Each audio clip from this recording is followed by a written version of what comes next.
All right, me sweet Pickney, come closer, closer still. Tonight, Grandma Ivy not tell you no pretty bedtime story. Tonight, me a go tell you about the night, the darkness itself, try fi swallow up your own daddy. You see that moon outside, full and bright, but sometimes the brightest light only mek the shadows them look deeper, more hungry.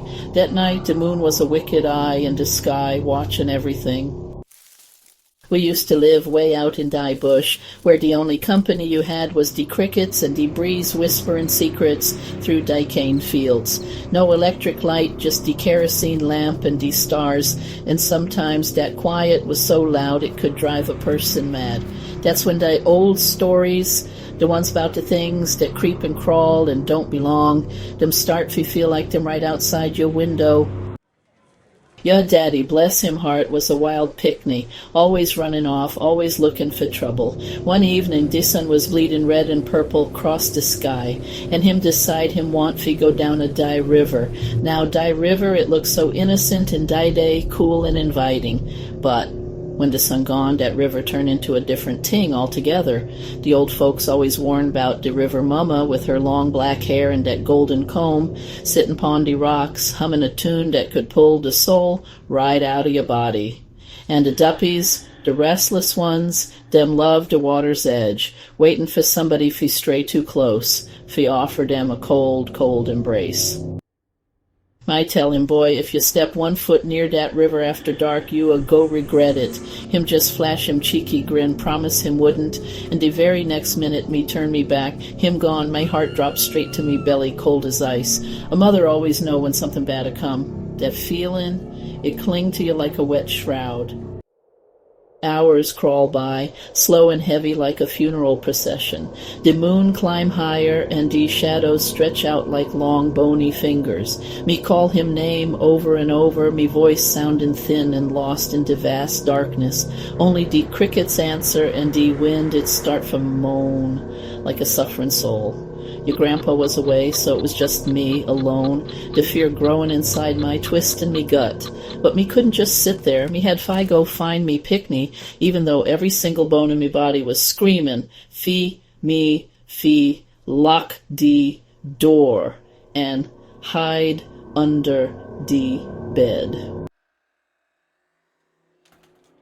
Me grabbed the lantern, the light shivering and weak, barely pushing back the blackness. The air outside was thick, heavy with the smell of damp earth and something else, something rank like old wet cloth and stale blood. Every rustle in the bush, every twig that snap under me foot, it make me jump out of me skin. Me try fi tell meself, Ivy, it's just a night, it's just an animal. But a cold dread creep up me spine telling me otherwise. Something was out there watchin', waitin'. As my get closer to the river, me hear it. A sound that make the hair upon me arms stand up straight. Not the sound of playin', no. This was heavy, deliberate, like something dragging a great weight. Me blood turned to ice in my veins. My know that sound. It was the sound of the rolling calf. Now, the rolling calf, me Pickney, that is pure terror.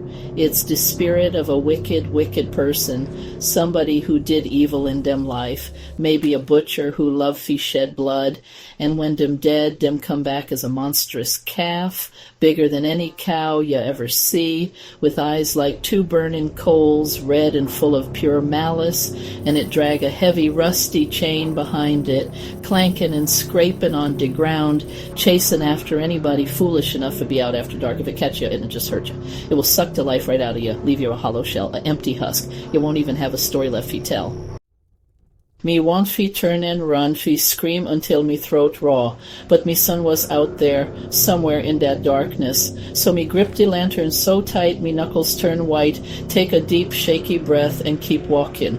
Me heart was beating so hard me could feel it in me ears, like a frantic drum. Die clank and get louder, closer, and die ground beneath me feet start fi tremble, just a little with each heavy step.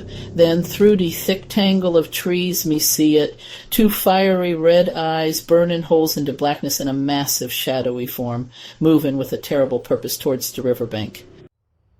It was standing right in the middle of the path, just like the old stories say it would. A wall of pure evil. Me mind race, trying fi remember the old tricks. Drop something fi it fi count. Turn me clothes inside out. No time, no time. Me just need fi find me son before that ting find him. Then a tiny choked sob. It come from behind the biggest cotton tree near the river. It was your daddy. Him was huddled there, shaken like a leaf in a hurricane, him eyes wide and fixed on the burning red eyes of the rolling calf. Him see it, him hear the chain, him was frozen, paralyzed by the fear, him little body trembling like a bird in a trap. Die rolling calf let out a low guttural bellow, a sound that seemed to rip through the very air, and it start fi move faster, its fiery gaze locked upon us. Me know me had fi act and act fast, me remember the last trick, the one me always keep close. Salt, duppies and evil spirits. Them hate salt more than anything. It burned them, it repelled them. Me always carry a little pouch of salt in my pocket. Fee good luck, fee seasoning, fee protection. Me fumble fee it, me hands shaking so bad me almost dropped the lantern. Almost dropped me last hope.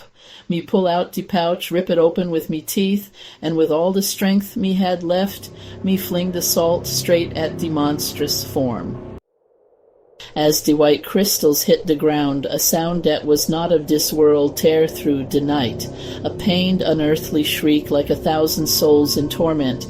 The fiery eyes flickered dimming, and the massive form of the rolling calf recoil, like it just been struck by lightning. It stumbled backward, die clanking chain thrashing wildly, and then, as if die darkness itself open up and swallow it whole, it vanish.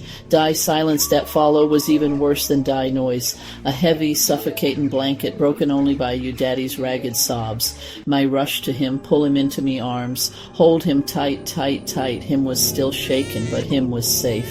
We walk home that night, hand in hand, the lantern light now seeming like the brightest beacon in die world. Him never go near die river after dark again, not once. And every single night, before him close him eyes, him ask me fee put a little pinch of salt by him window, just in case the darkness decide fee come back looking fi him. So, me pickney, that's why Grandma Ivy always tell you fi respect the night and fi listen to the old stories, because sometimes the things that go bump in the dark, them they are just stories, them real, and a little bit of salt and a whole lot of faith can be the only thing that stand between ya and the pure evil that walk in the shadows. Now go on off to bed with ya, and don't let the duppies bite. Them always watchin', Pickney, always watchin'.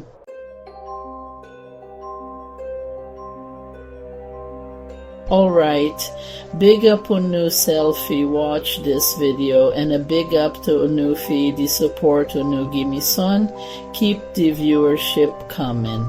Make me know how me do, and if Unu want fi see me back in the regular videos, not just the specials. But anyway, as him always like fi say, we always watchin'.